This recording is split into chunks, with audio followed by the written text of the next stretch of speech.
you. Hi, everyone. We're going to give everyone a few minutes to join, like maybe, okay, not a few minutes, 1 minute. And in the meantime, as Carl did, let us know in the chat, where are you logging in from today? Where in the world? I love knowing where everyone's from. And I see we've got people from Manchester in England, we've got the UK, Chicago, San Francisco, Nicaragua, awesome. Ontario, Canada, India, and Washington. Whoa, there's so many things going on here. Wow. Wow. Australia. Dude, it's really late in Australia. Why? That's crazy. Wow. I'm really glad to have you here.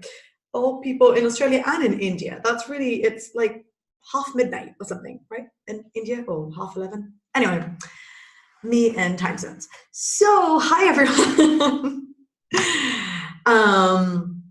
So I'm here and I'm really excited because we're going to kick off these weekly workshops, and both Sophia and I have been actually working on these for quite a while now, all in the name of creating super actionable workshops for you guys. The goal is to have something short, actionable, with templates that you can take away and immediately start working on.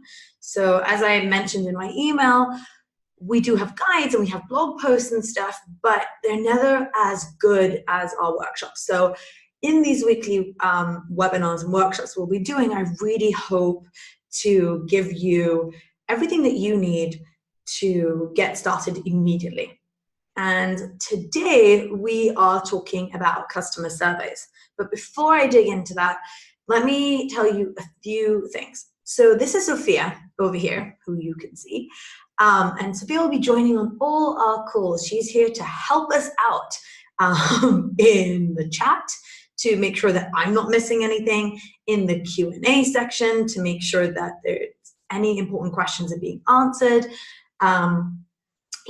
And Sophia will be able to answer any questions that you have, or she'll let me know if I need to answer them. And if there's any technical issues or anything, you can also talk to Sophia about that. Other than that, feel free, guys, to use the chat. Make sure that it says to all panelists and attendees, so that everyone can see what you are writing and we can all participate in the conversation. What else?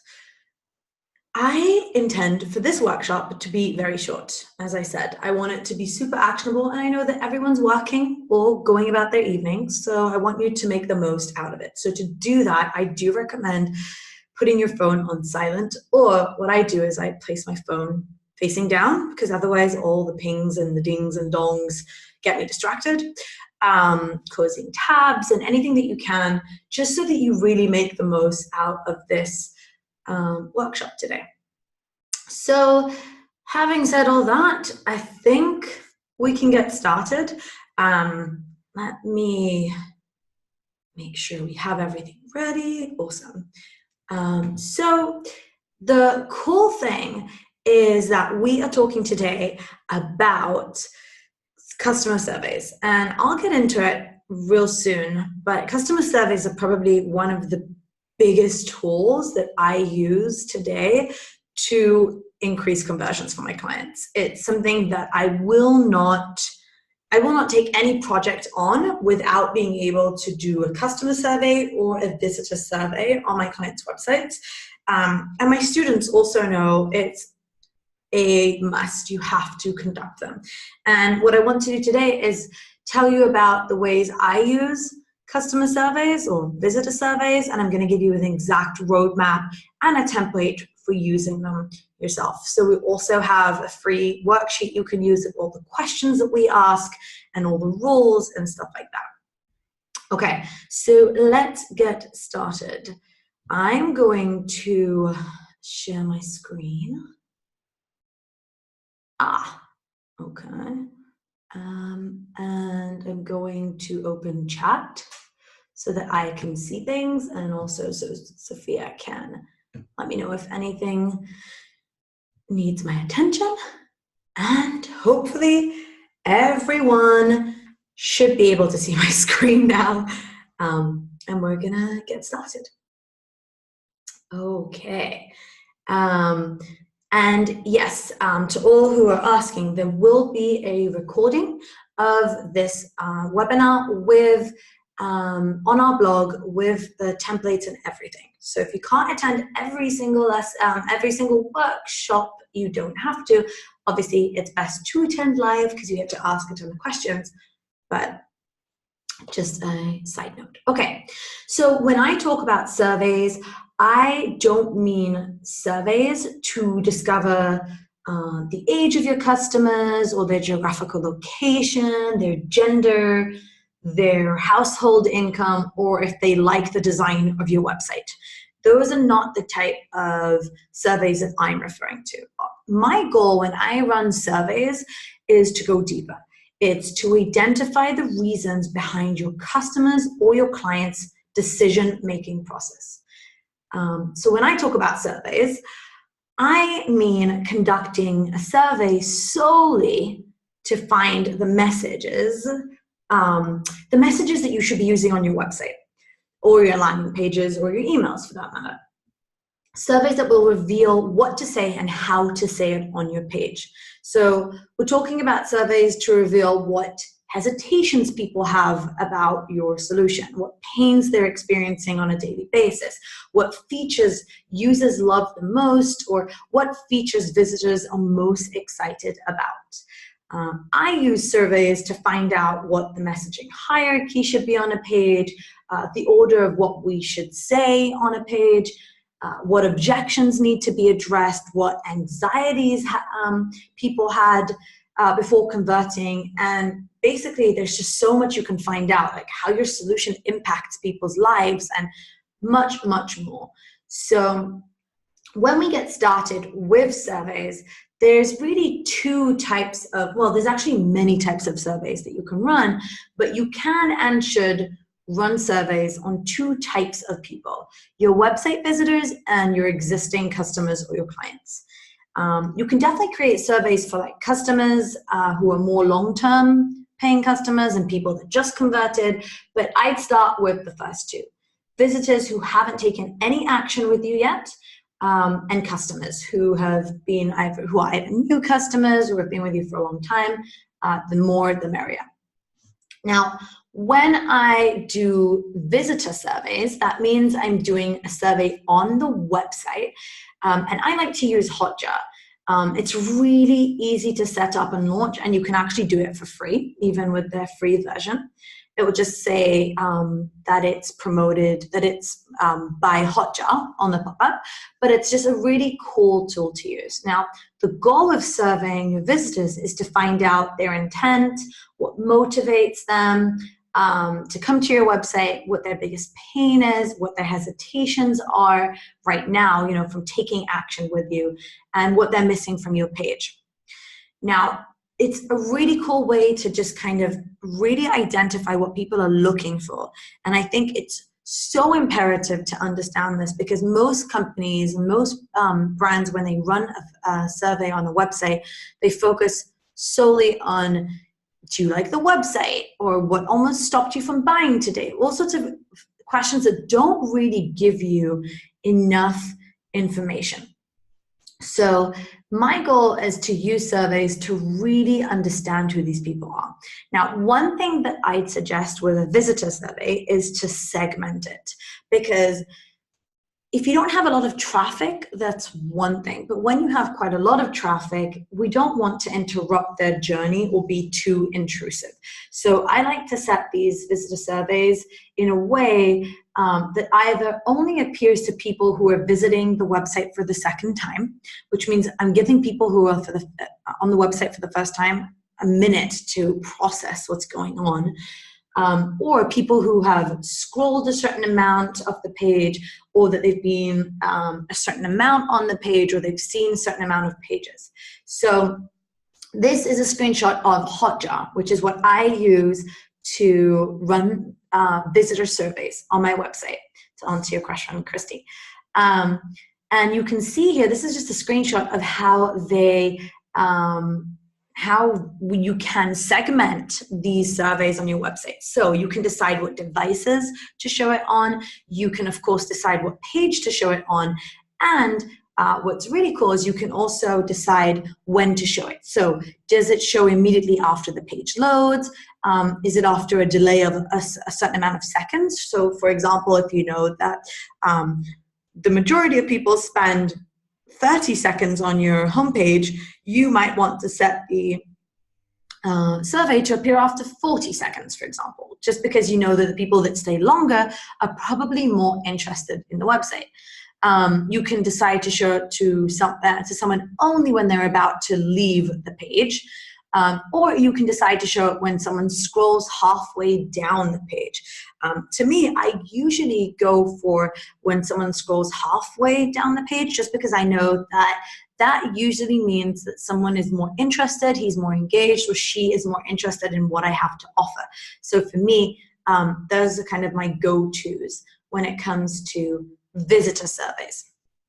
Now, with customer surveys, the goal is to reveal the outcomes, the big changes people experience with your solution, and the value that they get. You can discover your value proposition, basically the most valuable part of your offer, and so much more. Now, we're just scratching the surface here, but it's a beginning. It's something to start with. Now, what you see on the screen right now is a screenshot from Typeform. It's the tool that I like to use to run surveys for my customers. This means that we're essentially sending an email out to people and inviting them to answer a survey. And this means that we're not doing it on the website, so I like to use Typeform. You can also use SurveyMonkey. It's a great tool and it offers great reporting. I use Typeform just because I feel like it's the easiest way for people to answer, and it's really simple and it works really well on mobile too. Now, because you can do so much with surveys, let me give you an example of how we've used them recently.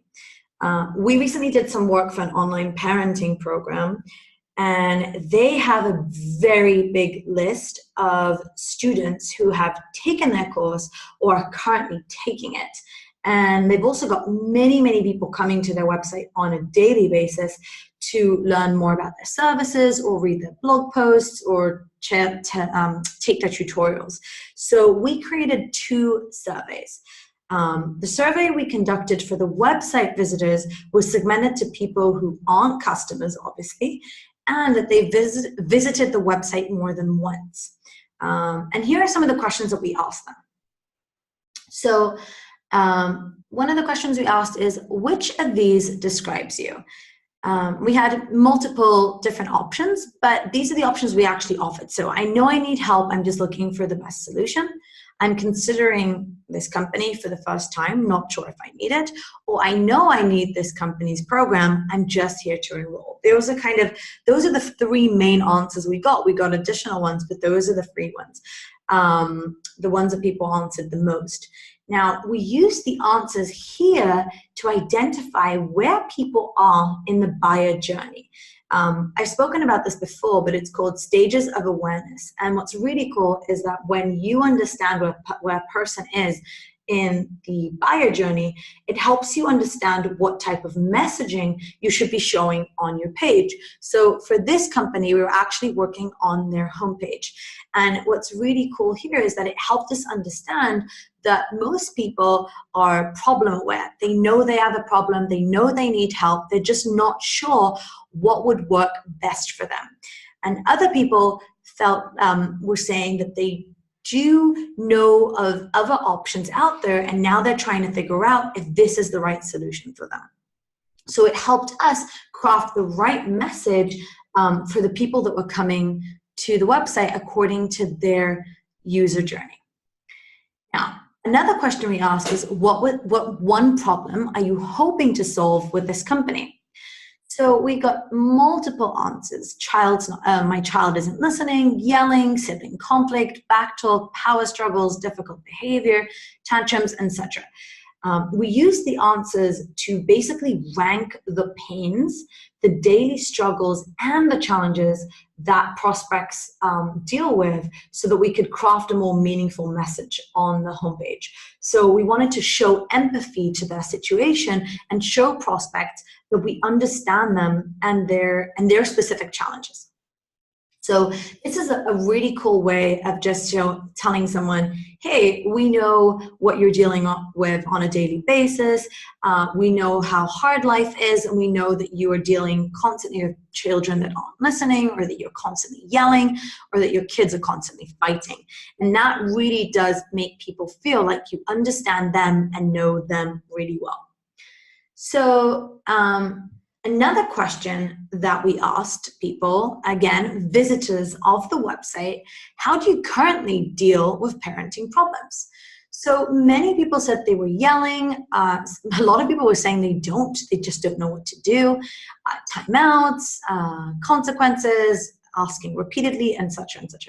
So this was a great way to identify what people have tried so far to solve their problem. And it's really cool because with the answers to these questions, we could craft more relatable messaging on their homepage. We could build a sense of trust, and we can emphasize the different solutions they've already tried that aren't working, showing prospects that they need a better system to deal with these issues. So essentially, when someone comes onto the website, and I'm going to show you how we actually did this, what copy and what design we did, but essentially, when someone comes to this page, they will now see themselves in there. They will be able to say, oh, right, I have been trying X, Y, and Z. These are the methods that I've been trying, and they really aren't working. You're right. So I do need a different solution. Now, in addition, and these are just a few examples, we asked 5 questions on the homepage. These are just examples of 3 questions. But in addition to this visitor survey, we also ran a customer survey. Now, we reached out to their huge Facebook group, and we asked people to help us out and answer a few questions. And the answers were amazing. It was really cool to see how many people were so interested in helping out and giving us their take on everything. So here are some of the questions that we asked. One of them, the first question was, what's the number one pain that has been eliminated by this program? So the two biggest things people said, it has eliminated power struggles between my child and I, and it's eliminated yelling. Now, this question has helped me. It basically helped me understand the biggest pain that our customers struggled with before enrolling in this program. And it helped us shape the messaging hierarchy. It helped us understand the value that we can offer. Our goal is to use a copy formula called PAS, which means pain, agitation, and solution. And for that, we need to understand what the pain is. So these are the pains that people experienced beforehand, and we know for a fact that they were eliminated by this company's program. So it's a great way to understand the value proposition that we have and the emotional triggers of people, what they really cared about at the end. Another question we asked is, what's the number one benefit that you've achieved from this program? So we got all sorts of answers: a calmer home, less yelling, better relationships.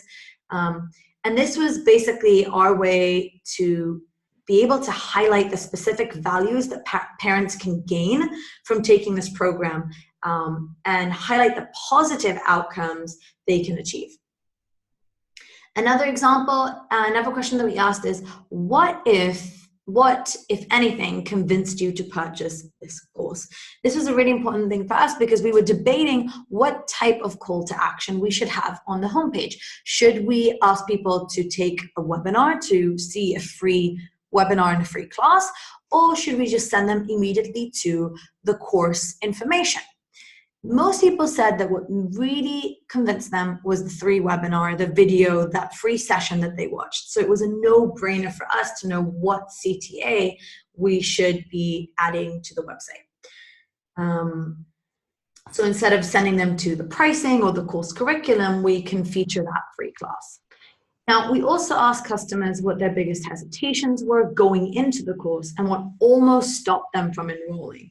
The answers to these questions helped us focus on what really needed to be addressed and answered on the homepage. Because many times we create websites and we just put in the information we think people care about. But when you understand the hesitations people had beforehand or their concerns, you can then address them with your design, with your copy, and other ways. Finally, we also asked people what one word they would use to describe the program, which gave us loads of high converting, relatable adjectives and nouns to describe the service. Now, one of my favorite outcomes of these surveys is that after you identify these biggest concerns and these hesitations customers had before enrolling, we could turn to these surveys and grab word-by-word testimonials, addressing these pains and how the course helped them overcome them. So essentially, I didn't need to worry about certain of how we would explain certain things about the program, because the customers were already telling me everything. They were giving me all the answers. And then this way, it wasn't just us trying to sell the program, it was the students who were actually selling the program that were addressing specific challenges. That's called social proof. So it's really cool to use your customer surveys for writing better copy and for choosing the right words and even the entire messaging on your website. So what do you actually do with all this information? So let's say that you have asked a bunch of questions. By the way, for the customer surveys, I think we asked about 10 or 12 different questions. So they're longer because people agreed to answer them in advance. And what I like to do, and this is my personal thing, so what I like to do is I create a Google Sheets or an Excel file. And on the left-hand corner on the top, you'll see there's master, and then I create different tabs. So master has all the answers essentially downloaded from Typeform, everything that everyone's saying. And then I create different tabs for the different questions that we asked. Now, it's really cool because you can start reading through everything to start finding common patterns and themes between things. So you'll see that this is a different client, but the question that we asked is, what's the number one thing you'd mention to a friend if you wanted to convince them to attend the conference? So here, all the answers are on the left, and on the right are all the themes that we found.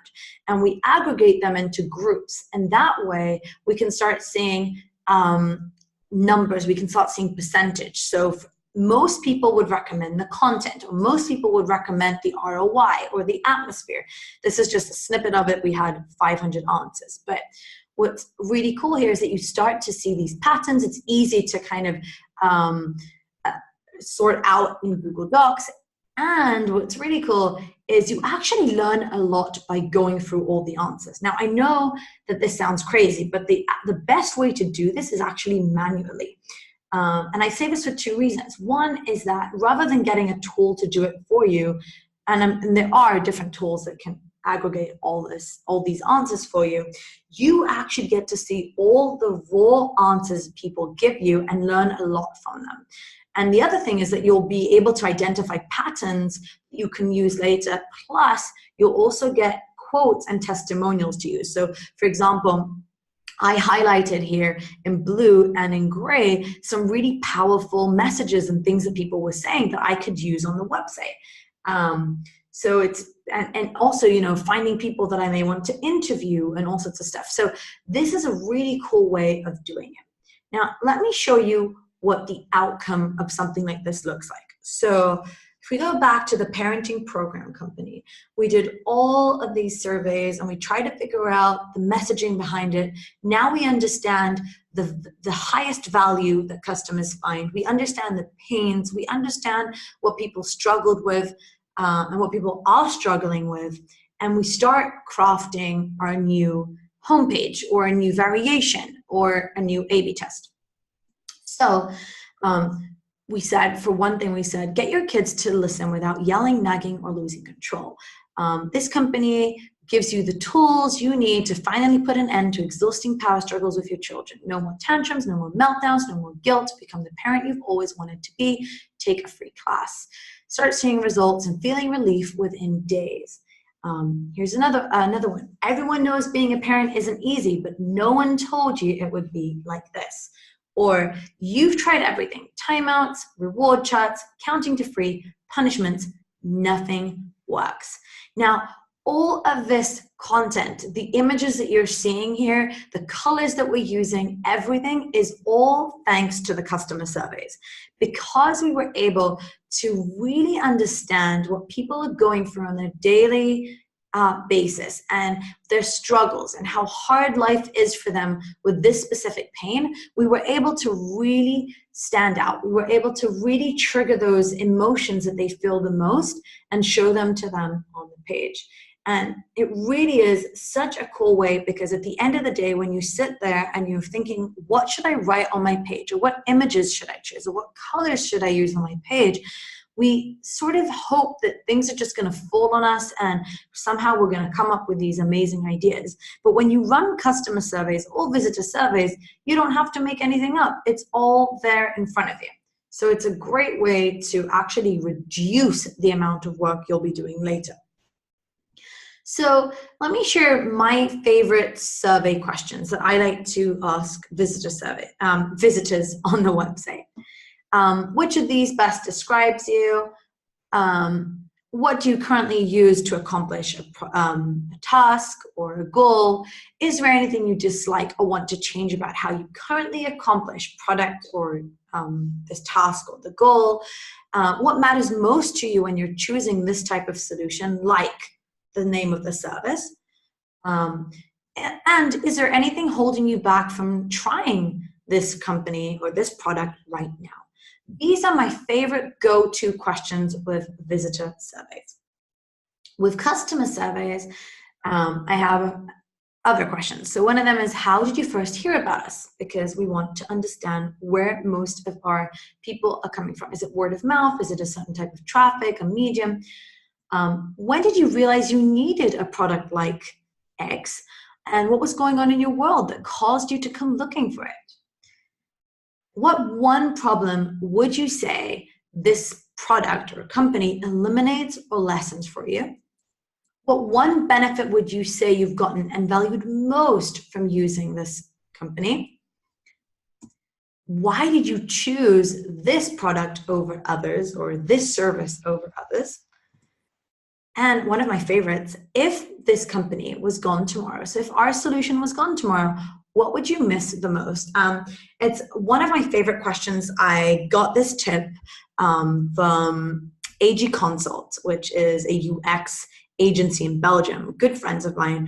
And it was eye-opening, because when you ask this question, you get such amazing answers. You don't actually hear the things you think you're going to hear. Most companies think you're going to hear stuff like, oh, I'm going to miss the customer service, I'm going to miss this feature, or I'm going to miss that feature. But in fact, what you actually get is real, raw, valuable answers from people. Like, oh, I'm really going to miss how I don't need to do this and this anymore. Or I'm really going to miss my conversations with that. Or, oh, I don't want to think about the headache I'm going to have by losing this product tomorrow. Another question that I like asking, which is my final one, what's the number one thing you'd mention to a friend if you wanted to convince them to give us a try? Which is what I showed you before as an example for that conference. So these are my go-to survey questions. In the worksheet that we'll be sharing with you, you actually have all of these written down with a bunch more suggestions and ideas of how to implement them. Just to finalize this, and I told you this was going to be short and actionable. So just to finalize this specific topic, I want to talk about the rules of running a survey. Because when you run a survey, you really want to make sure that you are not making any crucial or critical mistakes that can cause, that can give you the wrong information. So the first one is you want to set a clear goal for each survey. So every survey that you run should have one goal and one goal only. So for example, I want to know why people choose us, or I want to know what features I should kill in my product. That is one goal that you set for your survey, and you make sure that you're only trying to figure that out. Ask one thing per question. So don't ask, why did you come to the website and purchase X? And also avoid words like and or in your questions. So just make sure you're asking for one thing. Don't lead people to certain answers. It sounds pretty obvious, but unfortunately I see quite a lot of people doing this. So avoid X product is the best solution, agree or disagree. I don't think you want to lead people that way. Or how would you rate our most popular plan, which is essentially telling people that it's the most popular one. So you don't want to lead people that way. And don't plant ideas in people's heads. Don't ask, how would you rate us versus a competitor, and send them to your competitor to check them out. Or how frustrating is our sign-up process? All these kind of things would definitely lead people in a certain direction, which you want to avoid. So these are my rules that I follow when I do a survey. What I'd love to hear from you now and in the chat is, how many of you, who of you has run a survey in the past 6 months? So how many of you have actually run a survey in the past 6 months? Let me know in the chat. I would love to know, because I know that people love to talk about surveys, but most people don't actually do them, or worried about spamming people, worried about getting in people's way. So let me know in the chat, and which I will look at in a second. Have you run a survey in the past 6 months? Just so I can get a feel for that. And in the meantime, I am going to stop sharing my screen and come back on video so that I can look at your questions and see if I can answer anything. Okay, so let's see. Okay, awesome. So I see there's a lot of people here who are who have been running a survey, which is cool, and I'm excited to see that, definitely. I'm wondering why people don't do it. I'm always interested in that. Let me know in the chat if you would like to run a survey, but you're not sure, or you have some sort of a hesitation, or you're not, you don't really want to do it. Why won't that work for you? What are you worried about?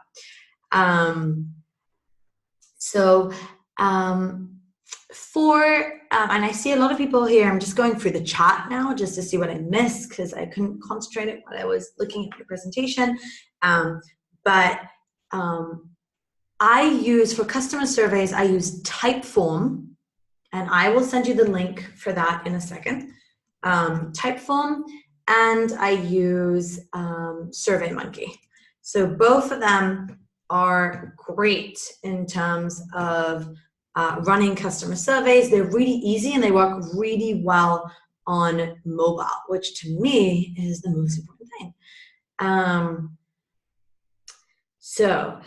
Let's see. All right. So Kat asks, what is a sample size ideal for website visitors polling? How do you know when to stop and switch questions?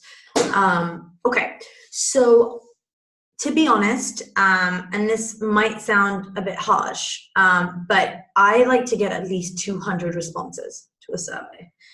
Now, let's be frank here, you can't always do that. A, you might not have enough traffic to get 200 responses. B, sometimes companies get really worried about spamming people, or that it's too much. That's also what's good about Hotjar. Once you've answered the survey once, you never see it again. But I like to get at least a couple of hundred responses, because you need to have enough information to aggregate it and to start seeing patterns. If you're only getting a few dozen, it's not really reliable or statistical information. So I would run it for as long as possible. Now, when do you decide to switch questions? I guess there's two options. One is if you're starting to see answers and the answers aren't really adding up, like they're not what you expected to see. Now, what I mean by that is not that, oh, they're saying no about something I was sure they were going to say yes, but if you're trying to figure out like your value proposition and the answers you're getting are like, oh, this isn't working, or this is a bug, or stuff like that, that means that the questions aren't written in a good way, or in a way that really gets the right answers from people. So then I would stop the survey, reconstruct the questions, and relaunch it. But other than that, I wouldn't. I would just keep going until I get a couple of hundred answers for as long as I can. Plus, even when you do get a couple of hundred answers, why not continue, as long as it's not too intrusive, why not continue to keep getting that information and seeing if things change? Because when you start making changes to your website, you'll want to see if that's affecting the survey too. So that is answering your question, Kat. Patty says, it is intimidating and asking the right questions, how they are worded. I agree. I think that most people are kind of worried about doing surveys because they're worried about how people will respond, or if they'll get annoyed, or what are the best questions to answer. So hopefully with the worksheet and the questions that I just showed you, you will now have eliminated that issue, because you now have a list of questions that you can ask people and use yourself. And you don't need to be worried about the answers people are going to give you, because this is the truth. This is the raw truth that will help you grow as a business. So even if the answers are negative, that's great, because now you know what you actually have to fix. So don't be afraid to ask these questions. Nikki says, 2 instances where clients don't want to run surveys. Not enough customers or traffic, or website wasn't up yet. Yeah, that makes complete sense. I think when it comes to, just make sure I have all the right names. It's Katya, not Kat. Zoom kind of made that really small. Again, when you don't have enough customers, I get not doing a customer survey yet, but you can definitely do a visitor. You can definitely do a visitor survey. Plus, you can also use tools like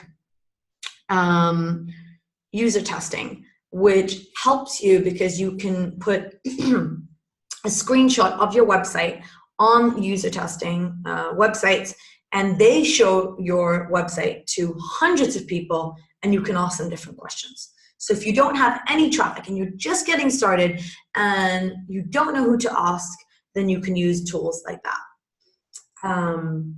Beth says, I haven't run any surveys yet, but the company's only 4 months. Oh, this is a great time to start doing that.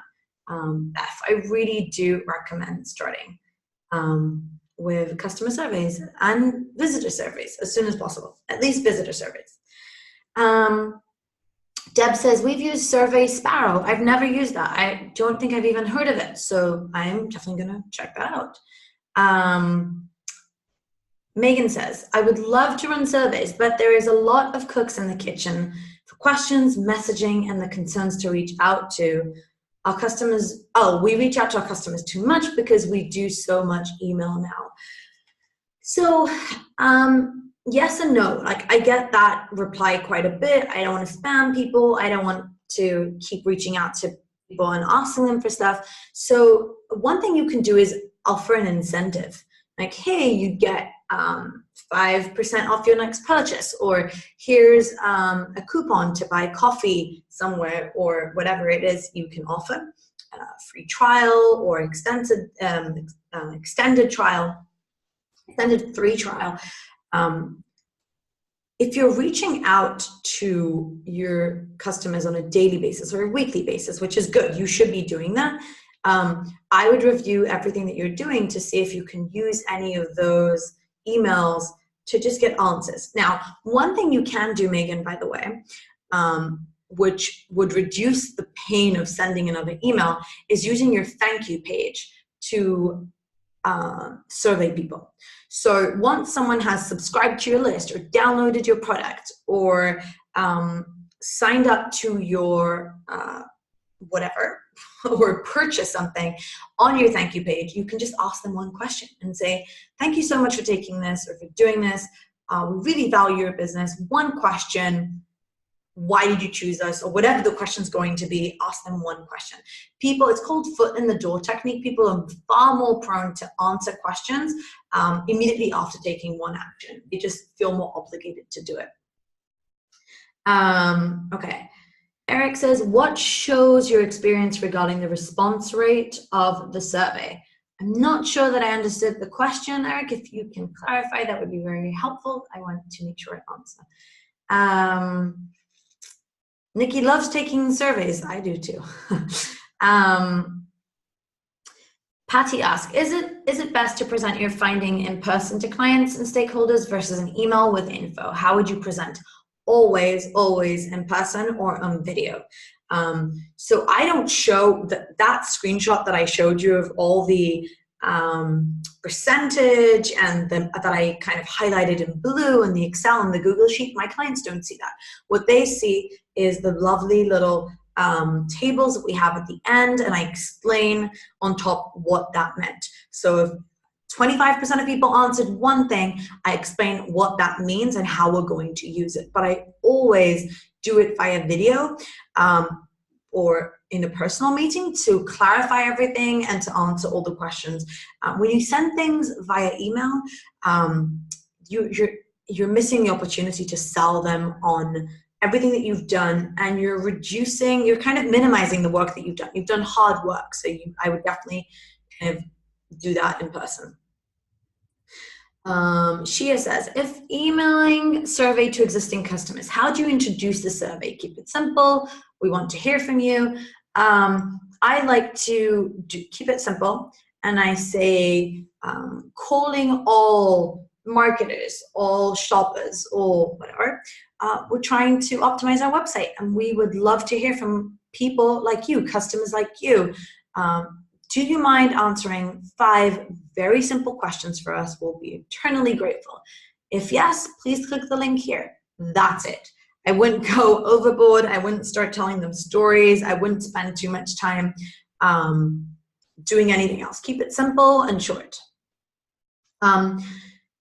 Karen says, what user testing services do you use? Oh,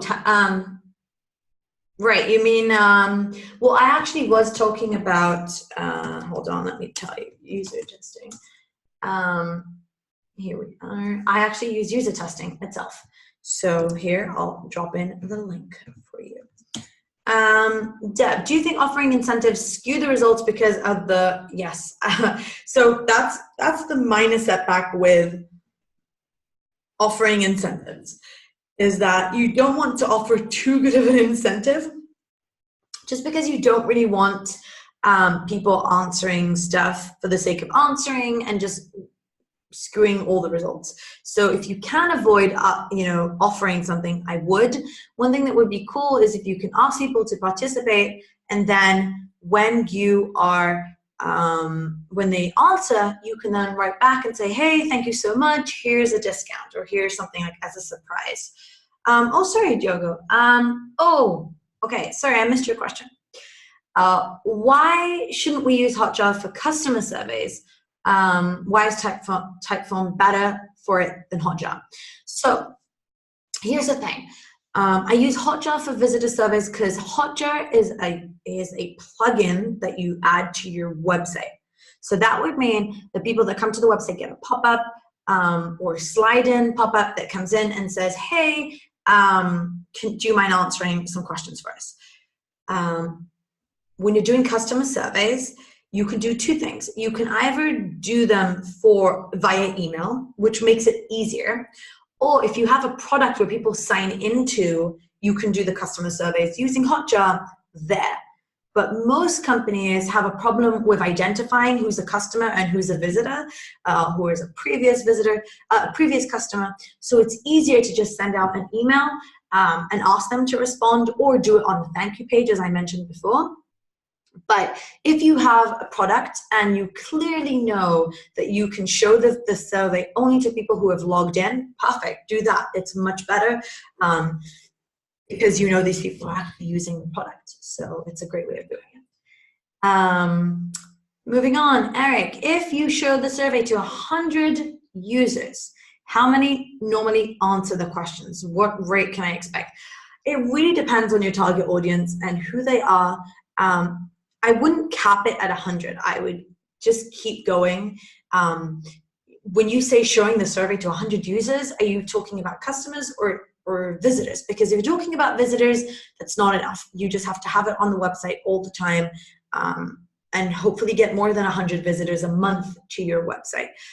If you're talking about customers, I would usually reach out to all my customers and expect about a third to answer.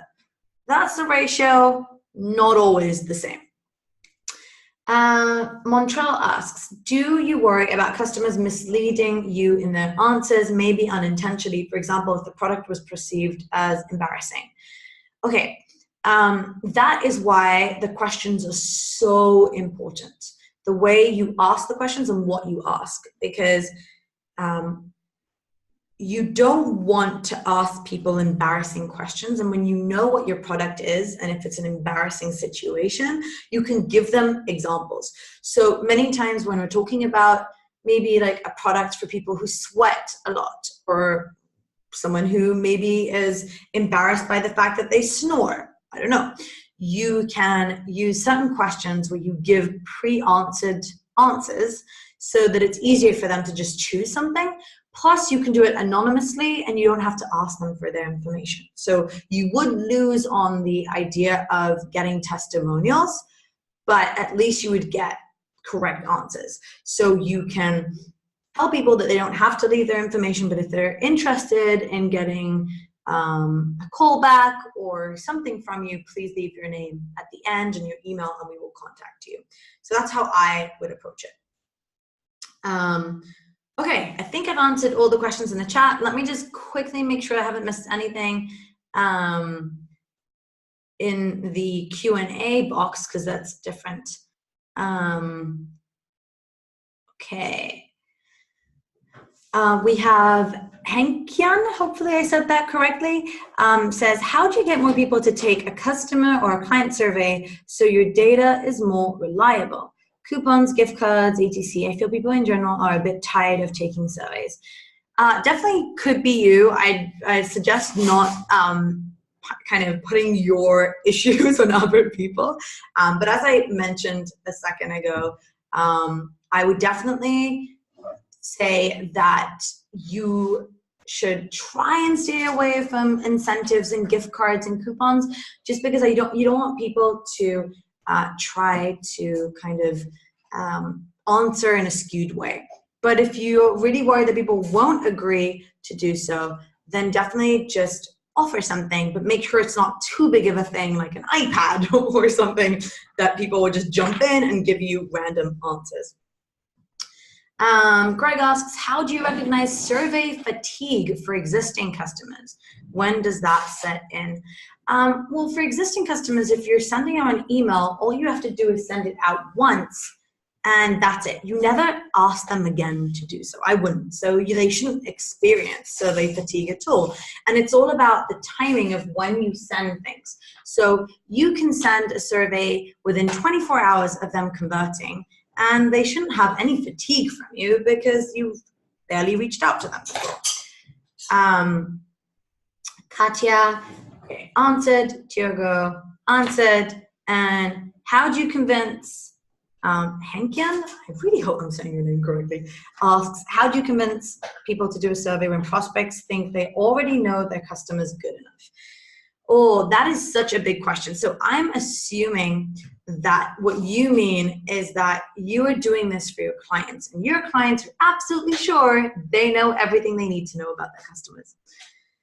that is actually a big issue. And I've heard it quite a bit from my clients, myself, where they would say, oh, we don't need to do a survey. We know everything. That's great. That's okay. So my first initial question will be, when did you last do a survey? How do you know? What do you know about your customers? Do you know the answer to these questions?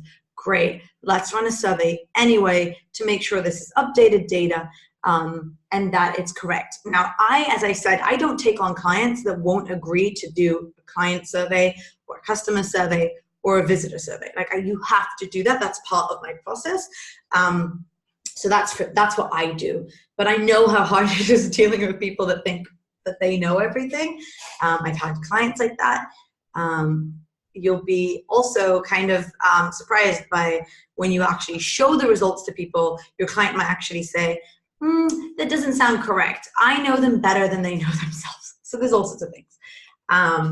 All you can do is do your work as best as you can and A/B test it later with your results.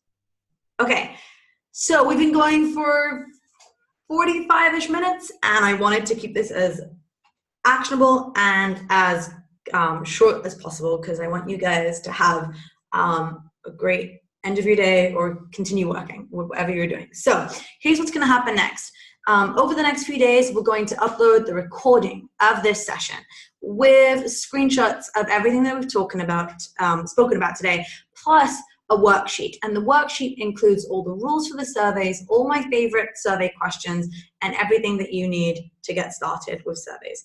If you have any questions, if anything isn't clear, by the way, Sophia just posted the link to that worksheet. You can go in there and download it right now. If anything isn't clear, we have a Facebook group. If you're not in it, it's called We Optimize. Join us in there, ask questions. Sophia and I are always happy to jump in and answer any questions that you have. That's it. Thank you so much, guys. Have a great day or evening or night for the people in Australia. And we will see you next week. And next week we have a very special guest who's going to be talking about customer interviews, which is one of the scariest things people have to deal with.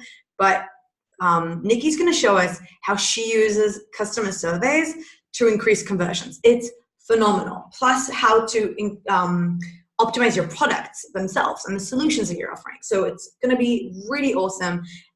We're super excited to have her. So until then, see you next week. Bye.